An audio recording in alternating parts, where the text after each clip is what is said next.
Hello, this is Reptiles Rock 09, and this is an updated version of my weapons collection. So, anyway, here it is. Down here at the bottom is my Scimitar.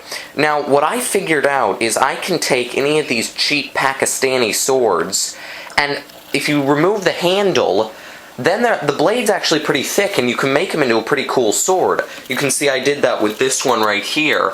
All I did, because they have a bolt. The blade starts about here, but then there's a bolt that goes all the way down that the handle screws in. Now, if you remove the bottom piece of these swords, then the handle just slips off, so does the guard. And then all you have to do is stick a couple pieces of wood on here, and it becomes a full tang sword. And I can actually cut just about anything with that thing.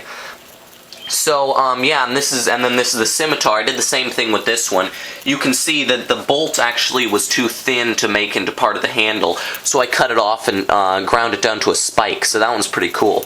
And then this guard here I just made out of just sheet metal type stuff.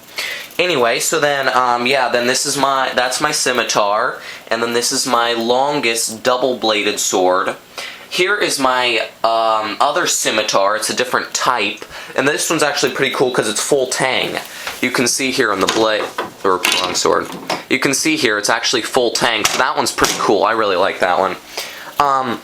Then above that, this is my electric spear, which I'll be showing you in just a minute. See, it's got two prongs here, and they're charged by a camera taser. I'm sure you've seen how to make a camera into a taser if you're into weapons. Anyway, so that one's pretty cool. Above that is just kind of, oh, by the way, I would like to say, because I've been getting, on my other weapons video, I've been getting some comments like, man, you can really kill somebody with that stuff. And just so everybody knows, I collect this stuff and make it because I like to try to make as close as I can to the medieval stuff. So this is just kind of a hobby of mine, and I'm never planning on ever using these to hurt or anybody. So yeah, I mean, I'll use them in self-defense, duh. But if somebody's stupid enough to attack me when I'm holding a sword, then, well, anyway. So then this is kind of almost like a Lochaber axe, if any of you have seen those, except it doesn't have a hook. And then above that's just, this is a spear with a crisp blade. Wrong one. You can see that because it's wavy, kind of like that. Then this here is kind of a war scythe. I made it out of just a typical hand scythe, which I attached to the head. And then down here on the other end is a spike. So that one's actually pretty cool. I really like that one. And then above that is, now you might call this just a regular sledgehammer, but I think it's awesome. Because this baby can smash just about anything. I mean, it's even got a solid steel handle. It's super heavy. So that one's one of my favorite right there. Because you can see the handle is actually longer than a normal sledgehammer. So it actually is almost like a Warhammer, what they would use back then. Then above that is kind of, I had some sledgehammer heads laying around. Laying around, so I figured I'd make them into something. Then there's a long-handled Warhammer, and it's got a spike on the top, and I know the spikes, it's actually just a knife, so it would probably snap off, but still, it's as close as I could get to the Warhammers they had back then. Then above that is a completely decorative katana, which I picked up for like $5. So that one's pretty cool. I actually had to, you can see it's almost like a ceramic, and it's got a dragon head at the end, and then it goes all the way down, and that's the tail of the thing. Then above that's just another sword. It's really good for, that one actually is really good handling, but you can see that this one's just a typical Pakistan sword.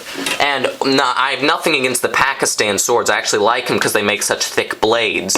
But you can, if I actually tried to swing this, it'd snap right off because the blade right there is that thick right here, but then it goes down to just a little bolt that goes through the handle there, so there's no support in these swords whatsoever. That's why I turned the bigger ones into this, because now I can actually use this baby. Anyway, further up, that's kind of a battle axe type thing. It's pretty cool. Yeah, so that one's pretty simple.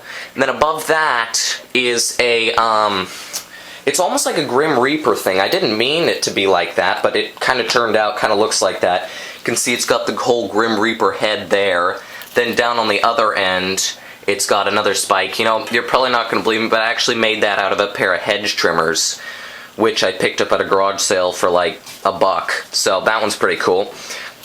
Then yes, I'm into making homemade weapons because the ones they sell at the store are not only junky, but they're expensive. They're expensive junk. And I don't like expensive junk. I like cheap, good stuff. Anyway, then this is another spear. It's got a really big head, so the head can almost be for hacking as well as stabbing. Then down on the other end is kind of a spike hook type thing. So I kind of made that. No, well, I just think it's kind of cool. Then here's actually, this one's pretty cool. I know I say everything's cool, but yeah, anyway. Then you can see it's got a long-handled spike on one end, and then this here, but it actually attaches there, it kind of screws on, so that one's pretty cool, because you can see it's got a super long chain with a spike, with a spiky ball at the end. So that one, I like that one, though it's, frankly, I'm always kind of scared when I'm swinging a flail, because, you know, they always kind of tend to swing back on you, which isn't fun for your face. Yeah. Or your arm, or whatever it happens to hit. Anyway, down here is a Viking Battle Axe.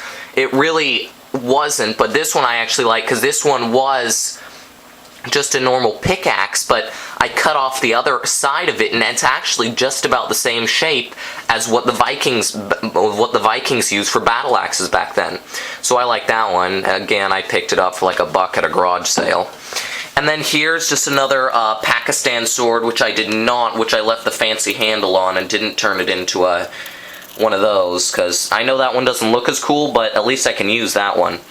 And I don't mean use on person, I mean use on just trees and evil computer monitors that need to be destroyed, if you know what I mean, which you probably don't. Yeah, well, never mind.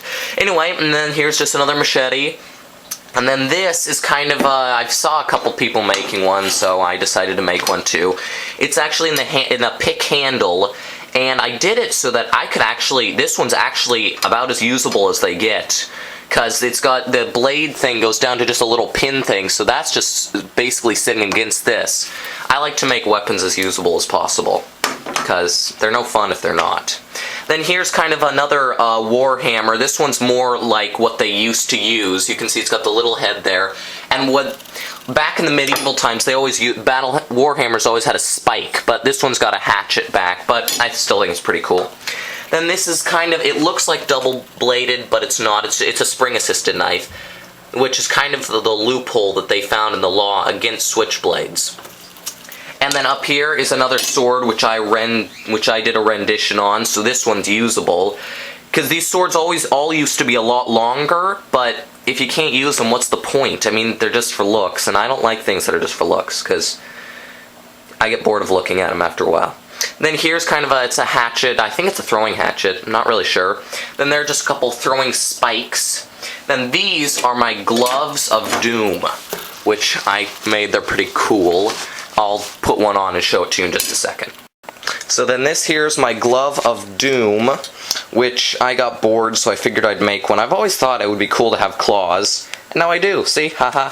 So anyway, this is just anyway, and then there's got spikes on the knuckles and the protection and all that stuff. So this one's actually just fun to play with because the claws, and I like claws for fun.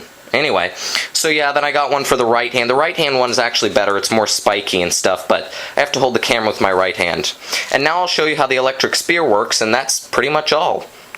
Okay, here we go. This is actually the machete, which I'm holding up on my foot, so I can show you how the electric spear works. You can see I couldn't attach the metal just to the prongs, because I tried that and it took me hours and it didn't work.